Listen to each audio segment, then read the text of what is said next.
Hi everyone, এখন আমরা শিলংয়ের একটা হোটেলে আছি, রাতে ডিনার করব। এখন এবার একটা মজার কথা তোমাদেরকে বলি, আমার বর হচ্ছে ফার্স্ট টাইম পর্ক অর্ডার করেছে। আমি বলেছিলাম খাবো না, বাট বলছে যে খেয়ে দেখো। ঠিক আছে, খাবো, কেমন টেস্ট দেখা যাক। আর এখন ডিনারের মধ্যে কি কি আছে ওইটা আমি তোমাদের সাথে বলছি। একটু স্যালাড দেয়, স্যালাডটা ফ্রিতে দেওয়া উচিত বলো, ওইটাকে স্যালাডটা আবার আলাদা করে অর্ডার করতে হবে। একটু লেবু, লঙ্কা, পেঁয়াজ, যেহেতু আমরা বাঙালি লেবু লঙ্কা পেঁয়াজটা কম্পালসারি মনে হয়, থাকলে বেটার হয়। প্রথম ওকে সার্ভ করে দিই, দেন আমি নেব।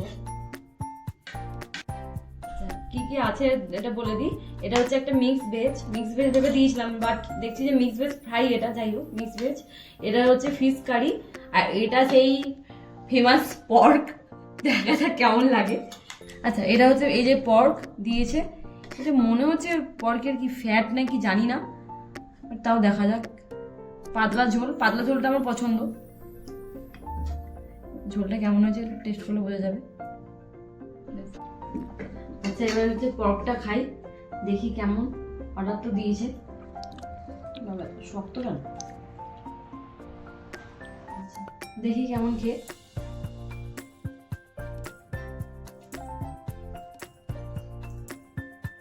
মোটামুটি আমার কাছে চিকেন আর মাটনটাই বেস্ট, অতটা ভালো লাগছে না। তবে যারা খায় তারা হয়তো পছন্দ করতে পারে, ফার্স্ট টাইম খাচ্ছি, বাট অতটাও ঠিক লাগছে না, একটু ভেতরটা লবণ কম আছে। আমার মনে হয় চিকেন আর মাটন বেশি বেটার লাগছে।